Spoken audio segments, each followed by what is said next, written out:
there's so many people in society that that people have just given up on, right? And they say, look, they made mistakes. They went down a path that wasn't the right path for a little while, and they're sort of written off. And when you add up the number of people who have, in one way or another, been given up on, and you start to see a pretty bleak picture for society in that respect. This is the Knocking Doors Down podcast. Your host, Jason LaChance. And through my addiction recovery and struggles with anxiety and depression, I dug into my passion for speaking with those who have turned their darkest times into their greatest advantages. And that's what Knocking Doors Down is all about. And my guests are Colette Weintraub of Stand Together Music and Stand Together CEO Brian Hooks. Stand Together is all about America's boldest change makers tackling the root causes of our country's biggest problems, and that includes addiction. And of course, we are seeing a rampant crisis of addiction in our country right now that is taking thousands and thousands and thousands of lives constantly. I have an amazing conversation with Colette and Brian on why they're doing what they're doing, some of their background that got them into Stand Together and Stand Together Music. And of course, we wrap up with some fun random questions, and I leave them with the final thoughts. Brian Hooks and Colette Weintraub, thank you so much for joining me. Yes, thank you. Absolutely. You guys piece together some things that I love: music, recovery, and helping others. So it was a win-win to want to speak with you folks. But I've got to know the why of it. When folks get into this area, and it's a tough area to open your heart to. We see a lot of suffering out there. Colette, why the why for you? Why Stand Together Music? Yeah, so I started my career in music, and I'm a huge fan of music. I credit music very much personally with where I am today. Just, the music helping me overcome challenges as a kid and knowing that there was something more out there, which is really why I got in the music industry when I started. And then in my career, I moved from music to TV, film, branded entertainment, and hit a certain point where everything we were working on was number one. It was American Idol, right? But I'd go home at night and I would turn on the news and the world was falling apart. And on the weekends, I was too tired to volunteer, and I was donating money and I was signing petitions, but I really didn't feel like that was enough. And I just had a moment where I thought, you know what, I need to find a way to make what I feel like I'm very good at doing, what I love to do, but actually make an impact that's greater than ticket sales, that's greater than TV ratings. I mean, that's all good, but how can I actually now take that and make it a bigger impact? And so that's when I pivoted my career, and I went to work with Bono to start Red. That was kind of my first intersection of music, brand, and impact, and I've been playing in that space ever since. And so when the opportunity came up to join Stand Together, which is a community that reaches across multiple issues that are impacting the country, and much more broadly, I thought, wow, if I can take, again, what I love to do, what I think I'm good at, and then pair it with this community at Stand Together who can really make a meaningful and transformative impact across the country, that's the greatest thing. Yeah. What about you, Brian? Well, I'm inspired by people like Colette. I mean, I love what I do across the board. And as Colette said, Stand Together, we are a pretty expansive organization. We try to tackle some of the biggest problems in the country and the challenges that people are struggling with when it comes to substance use disorder, addiction, mental health, certainly rank up there these days, unfortunately, among the biggest challenges. But broadly speaking, the chance to work with incredible people like Colette, like the hundreds of other colleagues that I've got at Stand Together, and the thousands of social entrepreneurs, people who are finding new and better ways to take down big problems in the country. And it's a reason to get up every day. There's a lot of really, really amazing organizations out there. At Stand Together, we try to take a pretty different approach to solving these big problems. And we'll talk more about this today, I hope. But in a nutshell, a lot of groups that are tackling problems, they see the people who are struggling with the problems as problems to be solved. Mm-hmm. It's understandable, right? Things are really tough. And when you're talking about addiction, or you're talking about problems with people struggling in the economy or the criminal justice system, the education system, if you look at the people that are struggling as problems to be solved, you bring a certain perspective to that issue. and one that hasn't worked very well kind of across the board. At Stand Together, we try to take the opposite approach. We see people who are struggling as the source of the potential solution. And so we get to come alongside these incredible people who, in many cases, are having a really hard time, but who have an incredible life experience to bring to solving the problem. And we get to ask them, what is it that we've got or that we could bring to the table that could help you to break the barriers that are holding you back? And in doing that, enable you to empower, hundreds, thousands, sometimes millions more people to overcome their struggles. And when you get to do that every single day with incredible people, I mean, it's what I want to do. Yeah. Well, you're hitting on some good things there. As someone that also works in the nonprofit called Parents and Addicts in Need, our biggest challenge is getting those quote unquote in power to listen to us, those in the recovery community. We see so many different things, legislation. It's like, would you please just take the recovering addicts, the people that have really worked us, and let us tell you what to do, because we know how it works. Like, you've been there, right? You've seen it. Yeah, it's like, okay, you want to understand the kid and why he's overdosed on fentanyl 5 times and what that pull is. It's like, speak with us. We know why. We are the why. So pick our brains. Let us help you. But oh goodness, it's great that people are at least after it. But Colette, you mentioned something interesting to me that resonated with me. Music for me was a huge, lack of a better word, not coping, but positive light in some childhood challenges. Would you care to speak on what some of those challenges were, and maybe even some of the music that did kind of, keep a positive outlook for you? Absolutely. So I grew up in a really small town, and am an only child, and was about an hour away from my school. So it was a commute every morning to and from at night, and then on the weekends. And now I understand this as an adult, why my parents didn't want to then drive an hour when they didn't have to on the weekends. But as a child, I did not understand that. And I felt very isolated and very alone, and felt like there would be more to the world.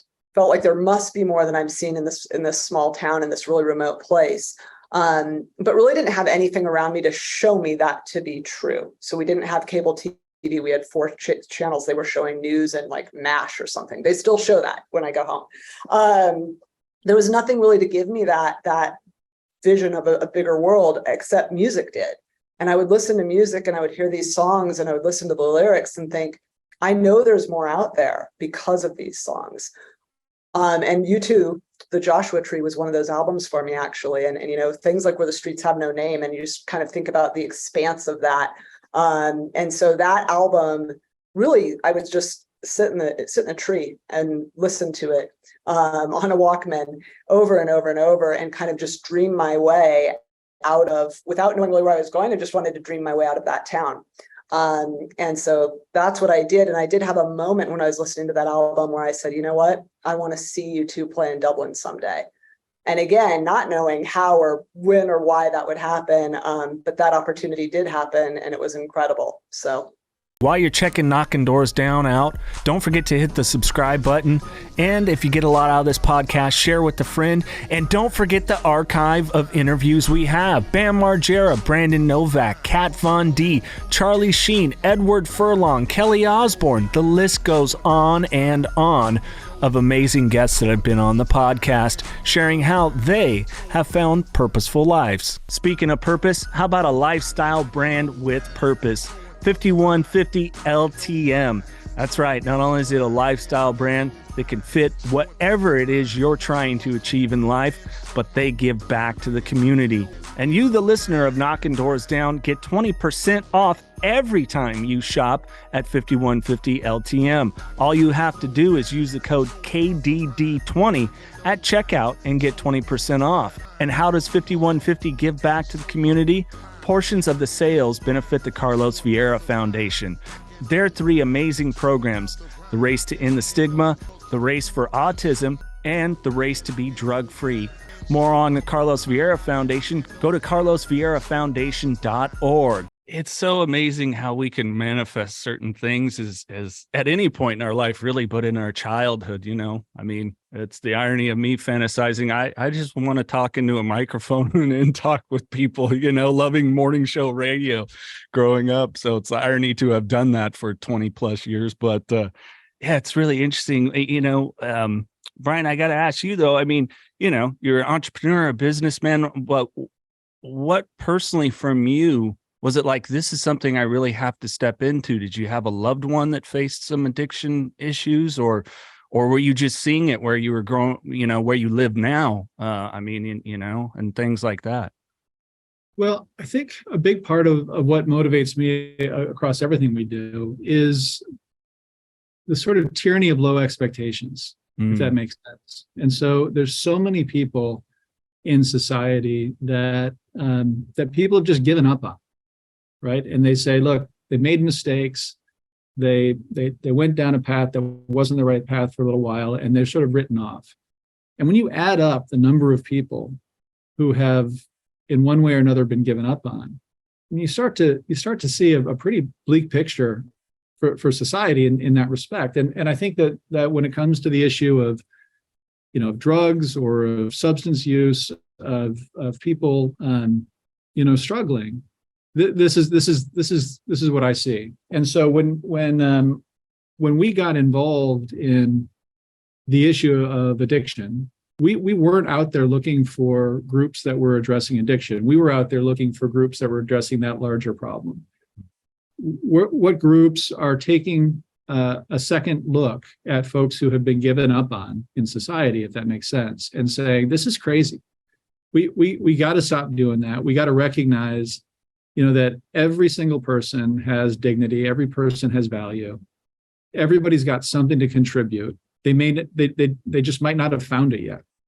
And when you look at the numbers, I mean, this better than most people, right? I mean, the number of people who report having struggled with addiction or with substance use disorder, or continue to struggle, is tens of millions of people. It's something like 40 million people in this country. And even that understates it, right? Because that doesn't count the family members and the friends and the employers and all of the ripple effect that this challenge has on society. And so for me, the spark was meeting, in this case, a guy named Scott Strode, a guy who leads an incredible organization that Stand Together has had the privilege to work with now for about 6-7 years, a group called the Phoenix. And Scott was one of these guys. Scott, struggled. If you talk to him, he'll tell you he struggled for about 10 years with pretty hardcore substance use challenges, alcohol and cocaine in Scott's case. And the number of people that had given up on Scott in his life, was enormous. But Scott found his way to a gym, and somebody put him in a boxing ring and had him start punching a bag, and all of a sudden Scott started to believe in himself. And it was from that spark, that experience that he had, sort of getting his head back together and trying to figure out the right path for him, that he started this group, the Phoenix. And as we learn more and more about how Scott saw the challenge of addiction and how Scott was kind of flipping the script on this challenge in society, rather than giving up on the people that struggle, doing exactly the opposite, saying, not only do I believe in you, but I believe that you can accomplish extraordinary things that in many cases other people can't accomplish because they haven't gone through the struggles that you have. It was really through that experience, again, 6-7 years ago, that I got deeply invested in this issue. And frankly, we've kind of been off to the races ever since. And then you throw in what Colette's talking about. You throw in music, and bringing the sort of the ability to really draw more and more people in, really kind of bring a passion to solving a problem like this at a scale that we're talking about it now. It's once you get started, it's hard to stop.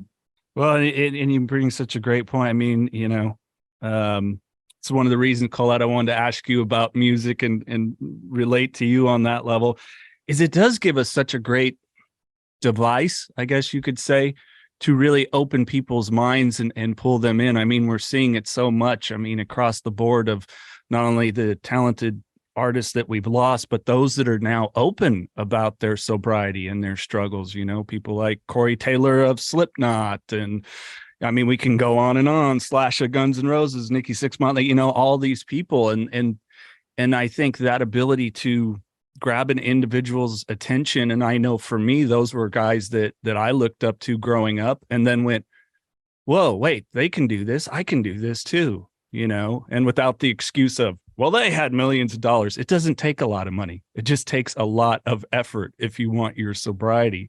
So when did we decide to take, really formulate stand together music? Well, let me tell the origin story if I can, Colette, and then Colette's really taken things to the next level. Standing Together Music was born out of the recognition that in really, really difficult times, music can inspire people and can bring people together. And so we started Standing Together Music right in the depths of COVID. And it was this moment where, at Stand Together, we work with a few hundred different organizations that are working in some of the toughest situations in the country, communities that are experiencing generational poverty, high levels of addiction, violence, family separation, all the stuff that makes it really, really difficult to just get through the day.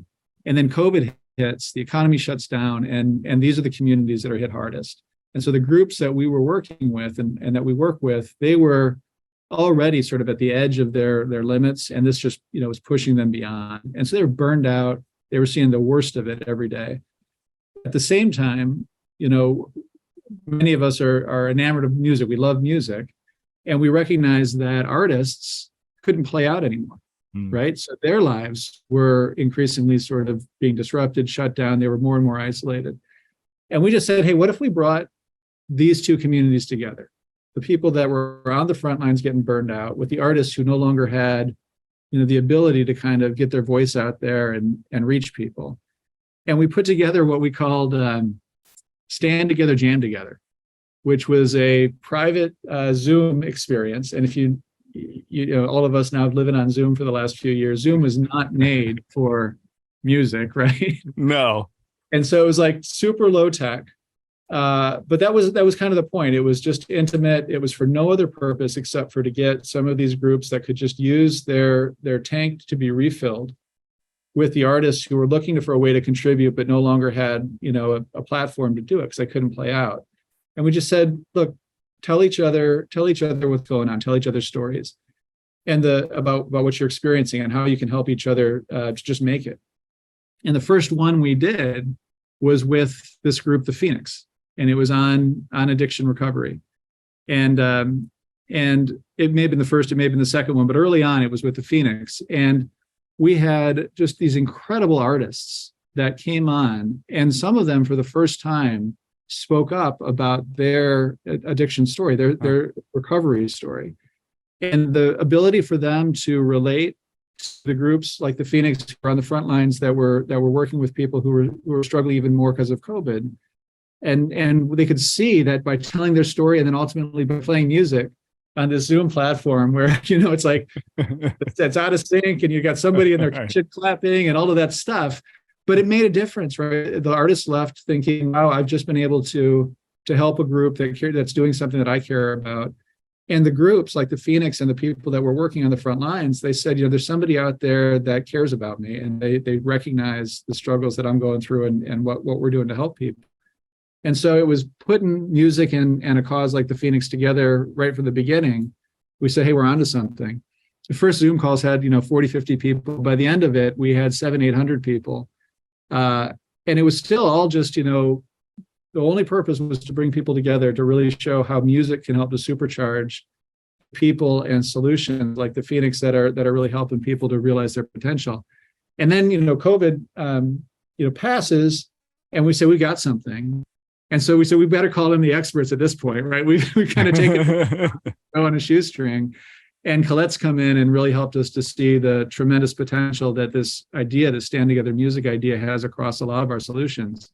But we never left some of those early groups like the Phoenix, and the Phoenix has really leaned into this. And now music is an integral part of how we're trying to help, millions of people to live a better life in recovery.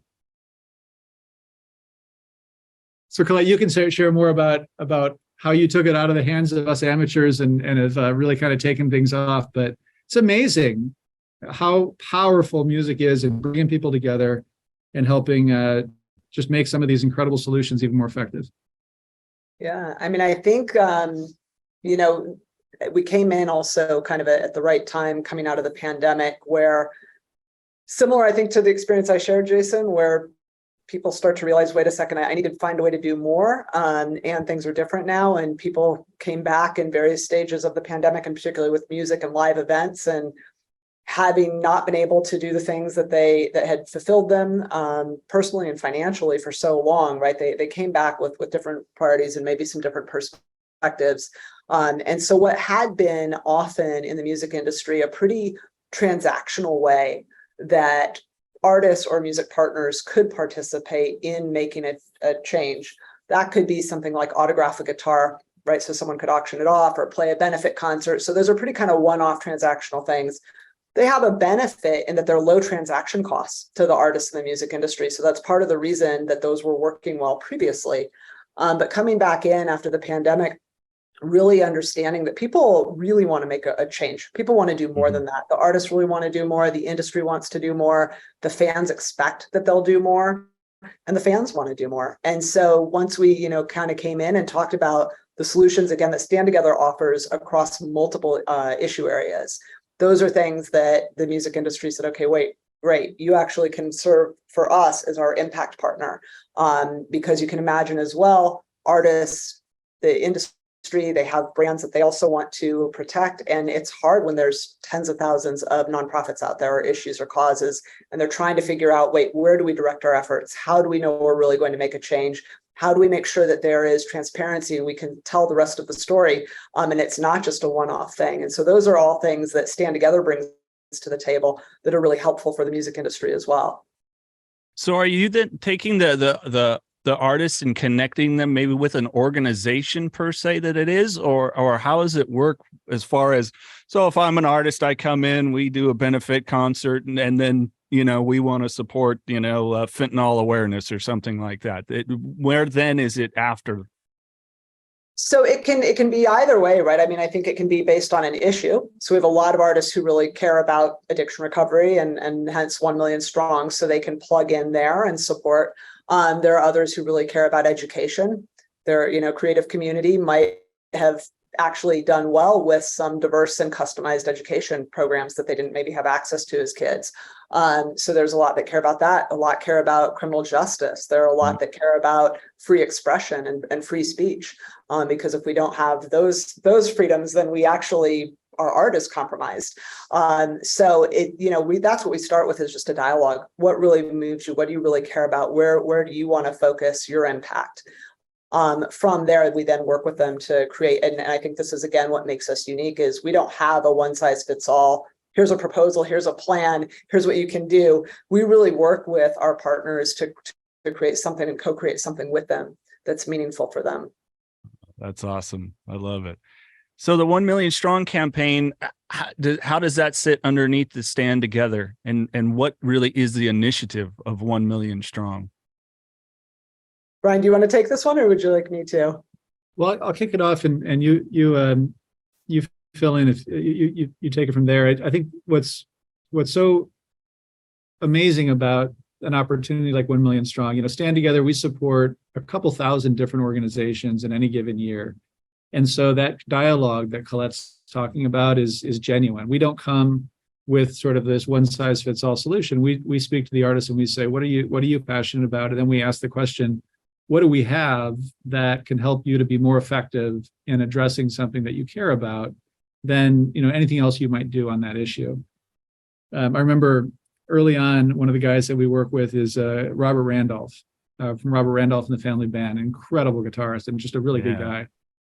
And Robert had gotten to know us a little bit. He had been engaged in this dialogue with Stand Together, and he was at one of our events, and we didn't prepare him for this. We said, hey, Robert, just say a few words to the group here about why you're here and why you're enthusiastic about finding this partnership with Stand Together. And I'll never forget, Robert stood up and he said, we have a saying in the music industry. We call it the shake and fake.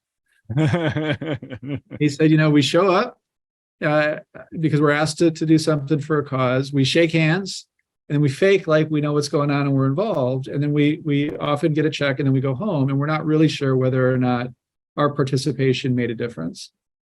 And Robert was like, this is exactly the opposite of that, right? And this, at that point, Robert said, look, I've been coming to these conversations with Stand Together. I've been engaged through Stand Together, Jam Together, all of that early on. So they haven't asked me for anything except for what are the issues that I care most about solving. And he said, and I look at a lot of the groups that sort of have these big brand names who say that they're working on stuff, and I don't see them in my community. I work with Stand Together, and now I see them all over the place in my community. And so I think it's that genuine search for how can we help people to be more effective that distinguishes the conversations that we're having with artists. And that's kind of what gave rise to 1 Million Strong.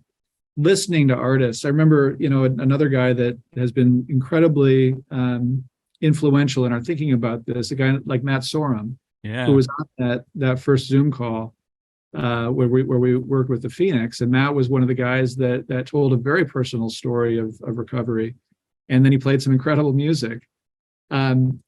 But, guys like that who have been at it for a long time, or other people like Machine Gun Kelly, also somebody who was involved with us early on, and as we were kind of formulating this 1 Million Strong idea, they've got this enormous platform, right? They've got a voice that people listen to and can turn people onto things, but they weren't sort of finding the right thing to turn people onto. And so the 1 Million Strong is really an opportunity to connect those two things. The platform that artists like these guys and now dozens more, hundreds more have, with a solution like the Phoenix, which again has been proven to be extraordinarily effective.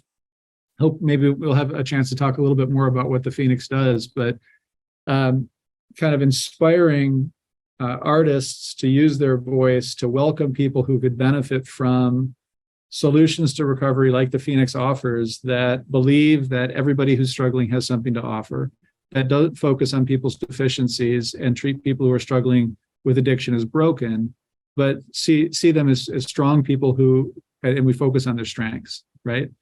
And once that idea got out there, that artists could have a major influence in helping turn people on to a good solution, that's kind of what gave birth to 1 Million Strong. And Colette, I'll let you kind of get into where you've led that now and what the opportunity looks like, which is just frankly at a massive scale.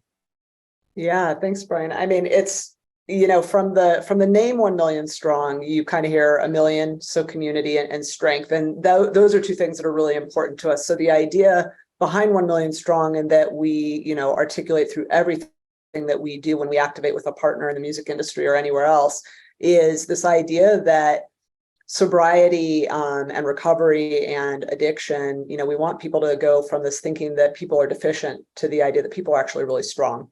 And the idea that, loneliness and isolation, which people do face in addiction and in recovery, we actually know that community is key to recovery and key to sustaining recovery. So that's really important as well.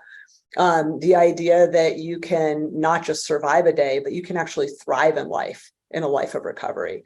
And then the ability to have these open conversations to destigmatize, which, Jason, you touched on, and Brian, you touched on with Matt Sorum. When an artist comes forward and talks openly and without shame about their experience, that gives permission and helps others feel seen. So those things are really important to us. And then, as Brian said, the music industry has literally a megaphone, right? And a stage, a platform. So they can help us really accelerate and amplify the change that we want to make. We actually really want, in addition to, more than 1 million people in addiction recovery through the Phoenix, we want to let people know that this opportunity exists, right? That there's another way, that you're not alone. So the music industry is well positioned to do that. They also, I think, the music industry over-indexes for challenges with substance use and also with mental health. And that impacts everybody. That is the crew, the artists, the executives, the managers, the agents, the fans. And so bringing all of that together and understanding, we don't want fans to be left outside the gates. We don't want artists who have chosen a life of recovery or have chosen not to drink to feel like they can't go on stage and do the things that they love to do and connect with the fans. So we need to come up with a better way. Yeah. So that's been incredible. Knocking Doors Down by Carlos Vieira, now available wherever you get audiobooks. I wasn't done partying, and I didn't want the binge to end. I think I knew that when I finally got home, I'd have to face what I had done, and I wasn't ready to do that. Being responsible for my actions wasn't something I was looking forward to. I had abandoned my wife and baby, my family, and my business. I wanted to avoid the shame of returning to what I had left behind. Even though I was not yet going home, I wasn't sure I had enough resources to continue the binge. Click the link in the podcast description to find out more. Both of you mentioned a word that is so key. And as I tell, especially newcomers, the opposite of addiction isn't sobriety, it's connectivity. And if you're going to lose connection, hey, as a guy that's relapsed a couple of times, I know the reason why. I got disconnected from my community and the people that were there to call me on my BS and keep me in check, and, that responsible and reliable and all those things that go out the window when you're in your addiction. Let's talk about connectivity a little bit. How are you really helping these recovery communities stay connected beyond obviously the amazing musical experiences, the artists that are lending their time, their stories, and so on? Well, maybe I'll tell you a little bit about how the Phoenix does this, because Please. they really are the group that's powering this larger effort, 1 million strong. And the Phoenix, as I mentioned a minute ago, it's just an incredible organization. So when we met Scott Strode in the Phoenix 6-7 years ago, he had already been working for 10 years. They were in about 4 different communities, and they had helped about 4,000 people, which is an extraordinary accomplishment, given what the Phoenix does. And 6-7 years later, they're on track now. They're in, well over 140 different cities. They've helped now a couple 100,000 people, and they're on track to reach 1 million people. And then, you talk to Scott, and it's like he's not slowing down. That's not where they're stopping, which I think will make them one of the largest recovery programs, certainly in the country. And their whole model is community.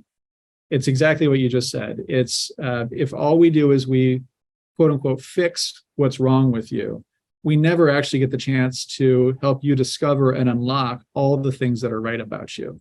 And so when you go and hang out with, people that are in recovery as part of the Phoenix, the one thing that you rarely hear them talk about is their addiction, right? What they're talking about is their life, right? Their family, or the opportunities that they're working for, or the mountain that they just climbed. They're talking about what they can do rather than what they couldn't do, or what they were struggling against. It's not to say that it's not important to sort of examine your challenges, but you got to get the right balance, right? You focus on the upside. So what the Phoenix does is it's a peer-to-peer physical fitness organization. It's free to anybody who is 48 hours sober. And it is a lifelong community that they build around you to basically, build the kind of social capital, the kind of connectivity that every one of us, all of us, rely on to be successful in our lives. And when you meet the people from the Phoenix and you actually get in the works with them, right? Whatever it is that you're doing. Remember, I've known them for a long time now, so I've gotten to do a number of things with them. One of the things they do is rock climbing. Right. And so you think about how much reliance on each other there is when you're like scaling, and, when I went with them rock climbing, I'm first time out, absolute beginner. I'm looking at this huge mountain. They're like, it's just a tiny little hill. Right. But when you're hanging 60, 70 feet off the rock face and you look down and you see Todd holding the rope, the last thing in the world you're thinking is, that's Todd, the guy that used to be addicted to something. You're thinking, thank God that Todd's got that rope, and my life in his hands. And that's the whole spirit of the Phoenix, right? It's building on people's strengths, helping them to discover what they can accomplish in their lives, and importantly, by contributing in the lives of others, and really helping them to build that kind of, vision of themselves as thriving together in community, rather than simply recovering. And so when we hook them up with the musicians, and when they sort of power this 1 million strong effort, what we're doing is we're inviting anybody into that larger community. And so they're in, as I said, well over 140 different cities now. They're also enabled by a digital app. And so when you show up at a concert and you walk into the 1 million strong tent, which has got, sort of the premium sighting, it's not sort of over there in the corner, and you get introduced to somebody from the local Phoenix community, and maybe you yourself are struggling, maybe you're a family member, so you're an ally of somebody who is, or maybe you're just somebody that wants to help out. You immediately have an access point, an entryway to become part of this community that's building this nationwide solution to help empower people who have struggled with addiction to be their best selves, right? To kind of become self-actualized and to contribute in the lives of others. So it's extraordinary, and on this front of actually building connectivity, as you say. Yeah. Well, and I think that's just one of us, someone that, before I was a parent, I think I was hitting like maybe 180 concerts a year. I mean, some crazy amount, going all the time. But now in my recovery, and especially hitting, maybe the 2, 3, 4 day festivals and stuff like that, having a sobriety tent or an area for so many people that are, at whatever point in recovery. I mean, I just couldn't imagine how beneficial. I know I've been to some events and, hey, you go and you check in as the DD and they provide you soda or water all night, which is great. That's a nice start. But I think, showing others that, hey, you're not the only sober person here is just key and incredibly powerful, because, I tell people all the time, especially my newcomers, I have more fun now than ever. And guess what? I remember all of it. I never end up with the threat of handcuffs going to be on at some point, or, my relationship falling apart or whatever else. It's like, look, there's a really great life here for you beyond just the not using the substance. What you just described, Jason, is actually kind of the first time we put the 1 Million Strong Wellness Retreat at a festival. We did that with our partners, Danny Wimmer Presents, at a festival. I know Danny. Yeah, they're incredible. And, they've got a festival called Bourbon and Beyond, one of the most surprising places you might expect to see a sober activation. But I know the Dannies, and I called, when we started 1 Million Strong to say, hey, here's what we're doing, here's what we're about, and here's what we would like to do. And it's really important that when we do this 1 Million Strong Wellness Retreat, it reinforces these things, right? Strength versus deficiency, community instead of loneliness, really people, as you just said, Jason, like thriving, having a great time, and some options for people, not just a soda is non-alcoholic, but that is very different from an elevated mocktail that is something that makes me feel like I'm participating in community and with my friends. Yeah. And so they were great. I mean, they said, that's exactly what we want. We just didn't know how to do that. And so right in the center of the footprint of the festival, and that is also a 4-day music festival, which I'm just going to say is a day longer than I've been used to. So that alone, right in the center of the footprint, they let us put our 1 Million Strong Wellness Retreat. And what's remarkable about that, and you just mentioned it, the paradigm or the way that people in the music industry and the festivals in particular have been supporting people in recovery or in need of help at a festival is the person goes to an information booth, says, I need support. And then most often they are sent to kind of a far away corner of the festival, right, off to the side of the perimeter, 2 white folding chairs. They have a session with a coach or a counselor. They're alone and they're away from community. And then they need to come back alone and then back into the community and back into the fun. So it was really important that this experience was right in the footprint of the festival. It's equidistant from any bar as it is from the 1 Million Strong Wellness Center to any one of the stages. It looks like a spa or a VIP experience, beautiful white cushions, really comfortable to go into, greenery everywhere. It is truly a retreat. And then there's kind of a front patio area where people can gather and have food, a mocktail cart with craft elevated mocktails that people can have, full of people, right? It's always, to your point, Jason, where it's like, you want to know you're not the only sober one. It's full of people. People were coming up, fans were coming up there after they realized it was here and it was a place they could find each other. They would meet up there to go have sober mosh pits. So, right, when you talk about like, how much music means. And then if you're in recovery and feeling like maybe you can't have those traditions and those things that were so important and that connection to your community of fans in the mosh pit, but now you can. And that's what those fans said. They said, we never would have thought about a sober mosh pit or that it could be fun, but it's incredible. And they would come back every day to meet up to do that. We had a family, the first day we opened the 1 Million Strong Wellness Retreat at Bourbon and Beyond, a family of, 3 walked around the corner. It was a mom with her 2 kids. And when they saw the 1 Million Strong Wellness Retreat and understood what it was, the little boy said, Dad could have come. So their dad's in recovery and they didn't know this was going to be here. So he stayed home. This year, the dad will come. And that's what they said. They said, if you're back next year, which we will be, then we will get to come as a family. So it's that kind of experience has been incredible. Yeah. By chance, do you know if they're going to have it at Aftershock in Sacramento? What we're doing as of now for Aftershock, there's Aftershock and then there's the festival after. And for the crew, there's only a 1-day turn time between the two.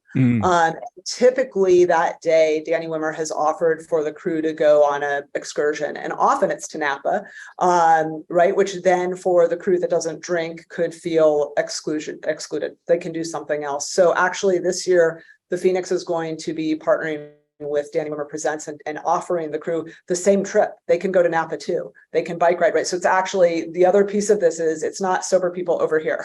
It's everybody can go together and share that experience. So that's how we'll be working with Danny Wimmer Presents for that festival. Oh, okay. Yeah, because I was going to probably be there a couple of days and I'm like, hey, this is something I want to get involved with. So we're going to have to at least connect after this. I'd like to get more involved and explore this in my area, because where we're at in the Central Valley of California, we're really in need, and as a guy that loves his rock music in general, hey, if there's a way I can participate and help, especially something I might already be there, let's go, let's do this. So we will definitely make sure to connect you with our Phoenix team in Sacramento at the festival. Excellent. Yeah. I can't help but take you up on that, because that to me is a really important part about addressing something as huge as addiction. Is there's got to be a way for anybody who wants to get involved to actually get involved, right? And be part of the solution. And so, a big part of the Phoenix's vision on this is it doesn't matter who you are, whether you're struggling yourself or you're just passionate about it, there's a way for you to get involved. So if you, they recently launched 1millionstrong.com. Anybody can go there and sign up, right? And one of the ways that they've been able to expand so much is because they're providing volunteer opportunities, everything from just showing up at a hike or at a bike ride or at a climb, all the way to starting your own chapter. And so this is why it can become this nationwide movement, because if there's guys like you who are like, hey, wait a minute, this fits me, there's actually a way for you to get engaged, and you can sort of multiply that through hopefully millions of people. Absolutely. Yeah, and I would love to talk to Scott too. If you could connect me. Sounds like an extraordinary individual that we would probably hit it off pretty well. But I want to ask really too, I know I saw it and I've told many stories about some of my backstage stupidity with music artists. One of my stories, and I don't think they would have an issue with it, was Nickelback concert. I show up there and doing the meet and greet with the record rep, and he mentioned something to the band about me having to purchase my ticket. And they're like, wait a minute, aren't you a radio guy? You purchased your ticket? And he's like, yeah, I messed up. I forgot to put him on the list. And I'm like, yeah, I'm just a huge fan. I just wanted to be here. So then one of the members goes, that's BS. Not only are you going to hang out with us right now, you're going to hang out with us after the show. Well, Canadians can party. So, in my, I had yet to really reach my pinnacle, but I definitely saw so much of it. I saw situations of artists sneaking off and going, oh, they're buying something a little more than booze right now. And, I saw a lot of it. And, why do we think it's so prevalent? My belief is the lack of genuine connectivity that really goes on. There's so many people that want something from you, but they don't really want to sit and have a conversation with them, with a Slash or whoever it is. They just want to be around Slash. You know what I'm saying? Yeah, I mean, I think we've seen some of the stats in terms of specifically like the touring industry, right, which over indexes as well. And so a lot of that is based on what that lifestyle is. You're on the road for a long period of time. You're also disconnected from your friends and your family.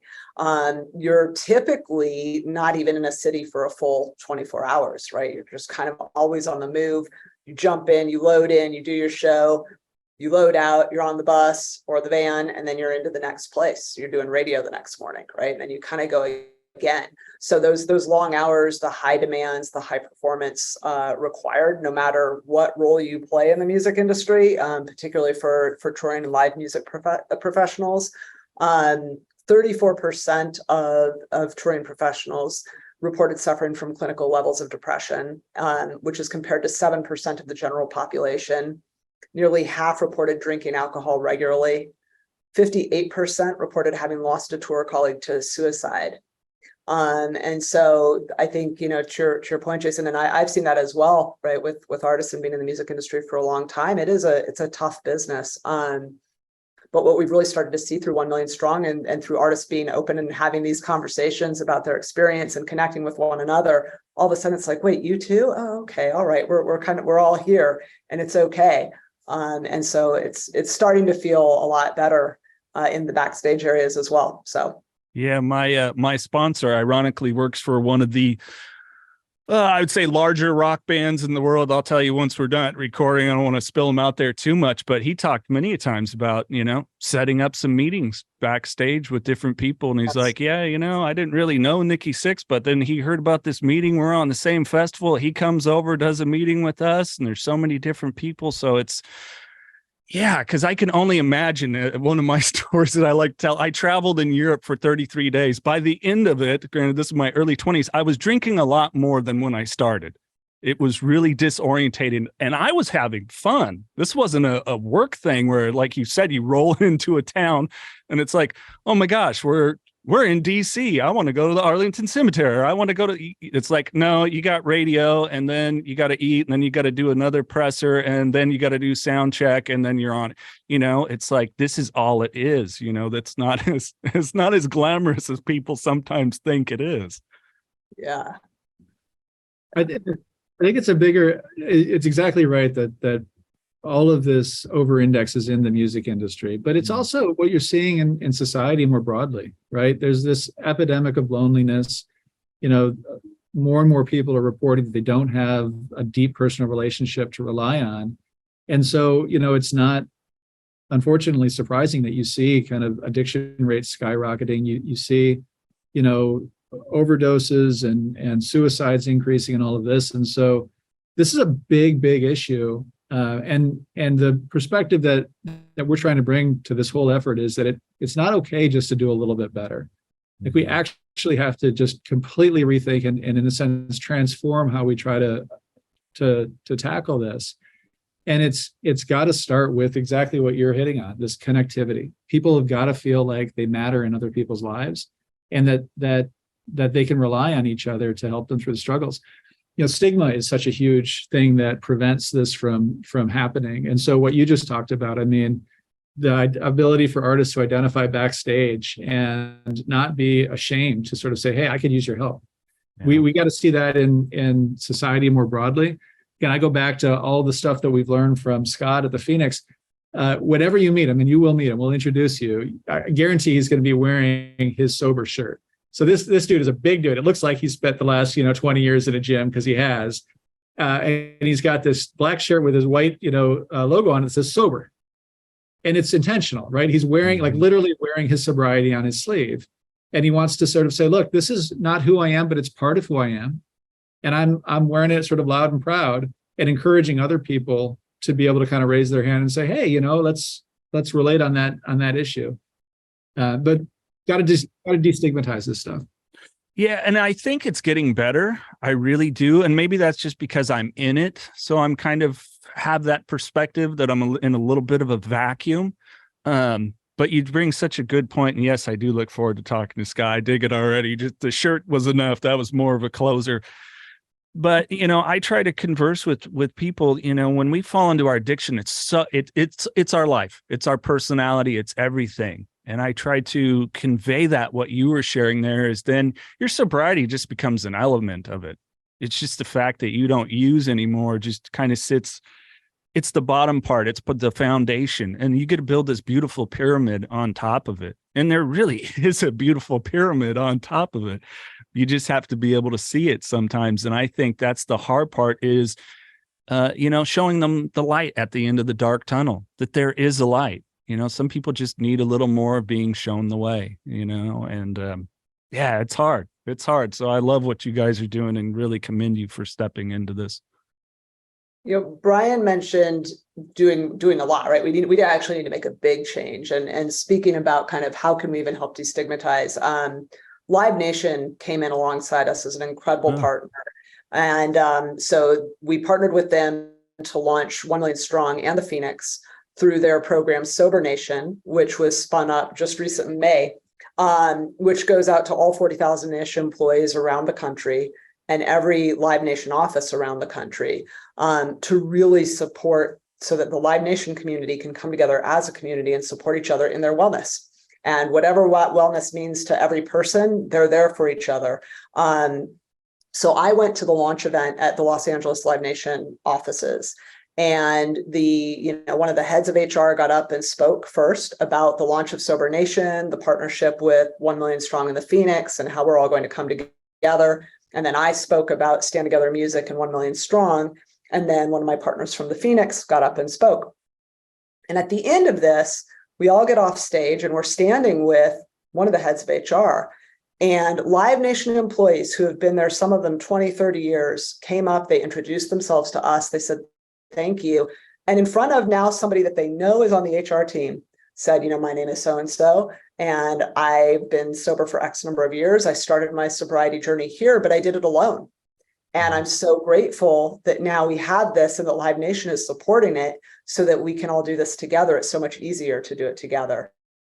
And so that, Live Nation just saying, hey, it's okay, and we're all in this together and we're going to support each other, gave everybody this permission to come forward and start sharing their story in that room in that moment, which was incredible. Yeah. I mean, I have a personal story of some of the folks that we worked with when I was in radio and letting them know that I was leaving radio to do this. And there was a few of them that shared their stories with me thereafter. Like, hey, it was great working with you, but this is going to be something greater, and I hope that more industries are moving towards that way. We really have to recognize that our people struggle with these issues and let them know it's okay to come and to talk about it and that they have support, because God, if you don't have it, you're going to sit in that shame cycle.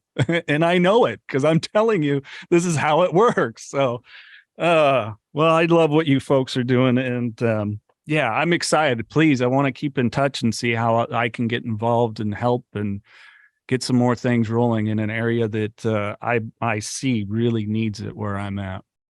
Well, we've passed the 200,000 people helped mark. When we reach 1 million in a year and a half, couple of years, you'll have to have us back on and we'll all celebrate. We'll bring Scott. Yeah, absolutely. Well, we're going to jump into just some fun, random questions, light in the mood. How does that sound? For sure. That's good. First one here, and I'll start with you, Colette. Pet peeves, just stuff that annoys you. I would say traffic. Broadening that out, anything that slows me down. Yeah, I can relate.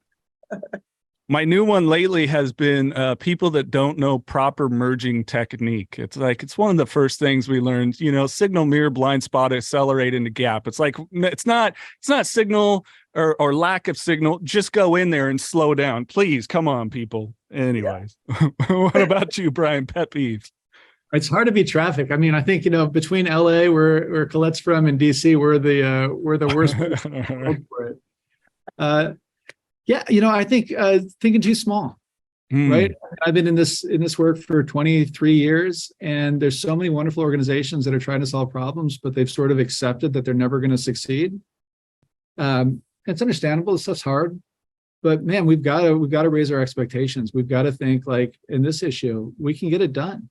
right? I mean, we have to think that way, or else, it's going to be a self-fulfilling prophecy. So thinking too small, annoys me to no end. And then when you see kind of what you can do when you think big, I mean, who in the world would have thought that, Live Nation would partner with a group that was started by a guy who, 25 years ago would describe himself as an addict, but you got to think big. So yeah, so traffic and thinking too small. Those are my my. All right, here, challenging one here. Colette, I might know your answer for part of this, but stranded on a deserted island, you have one music artist's greatest hits and one movie with you. What would they be? U2 and Almost Famous. Oh, really? That's just what came to mind. I'm a golden god. I don't watch a lot of things. I'm usually addicts, but I have watched Almost Famous, so I'll put that one in there. All right. What about you, Brian? So I think I'm going to be carrying 2 albums with me now for the rest of my time. So I never have to make this choice, right? This is always the hardest question. I'll go with David Bowie as the artist. It can be a really long greatest hits album if it's Bowie, right? Yep. And then movie, I'm gonna go Yellow Submarine. Oh wow! All right. There's a lot in that movie. You can watch it. Yeah. Yeah. I'm a huge Prince fan, so I always tell people Prince. I'm like, I got like 48 songs, on a triple CD album. I'm kind of set.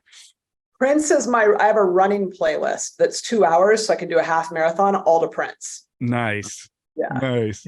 I think I saw him it's somewhere between 20 and 30 times. It was like, and I could have seen him more. Just one of the most brilliant performers ever. Okay, one last one.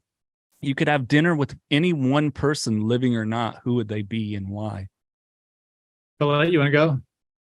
I'm still thinking. Do you want to go? I'll go Bill Murray. And I think it needs no explanation. I have so much trouble going down to one of anything, and I just did that with U2. Who would be somebody?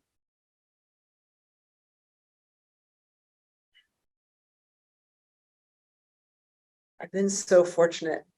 Present company excluded, Colette. Well, right. I mean, definitely Brian Hooks. Jason. I cannot think of just one person right now. All right, fair enough. Well, before I give you each the floor, kind of share some final thoughts and things you want. One of the major things, and I work with every sponsee on this, is writing about gratitude every day. So 3 things you're grateful for today. Gosh, definitely my work. I mean, I wake up every morning just feeling like I'm the luckiest person on the planet, that this is what I get to do every day. And I go to bed every night thinking, oh my gosh, I can't believe I just got to do that today, and excited to wake up the next morning to do that. And I think that's an incredible gift. Grateful for my health, really important, and my family and friends. Mr. Hooks. Yeah, for me, it's pretty straightforward. My wife, Christine, my daughter, Mackenzie, and my colleagues that stand together every single day. As Colette said, I mean, you never take it for granted. If I get to see both of them and I come in to work and I get to do what I do with incredible people, I mean, there's hard to imagine a better way to live. Absolutely. If people want to find out more about Stand Together Music, the Phoenix, what's the easiest way to connect them? And I'll make sure those links get in the description. So standtogether.org for Stand Together, standtogethermusic.org for Stand Together Music, 1millionstrong.com, and that can be the number 1 million strong or ONE millionstrong.com, and riserecoverlive.org for the Phoenix. Awesome. Well, this is when I like to give you each the floor, something that you would like to share maybe with the people that you're trying to reach or one of their loved ones.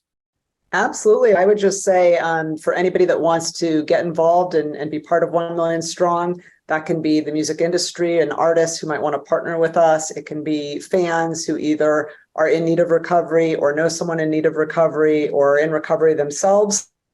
It can be, any allies or people who want to actually volunteer and be of service to others. Just go to 1millionstrong.com, and there's opportunities for everybody to get connected there. Absolutely. What about you, Brian? Well, at Stand Together, we say the solutions to the biggest problems in the country are all around us. Often we're just not looking in the right places. And so I think, the lesson that I take from my experience on this issue is, when you see somebody who's struggling, rather than sort of look away and assume that they don't have anything to offer, maybe twice and ask what there is that you can do to help. And if you think about, if everybody did that, right? Think about what a better place the country would be. And that's ultimately how you solve big problems. This is the Knocking Doors Down podcast, featuring celebrities, experts, and everyday people who have overcome adversities, including addiction, mental health, and trauma, to live purposeful lives. And that's what Knocking Doors Down is all about.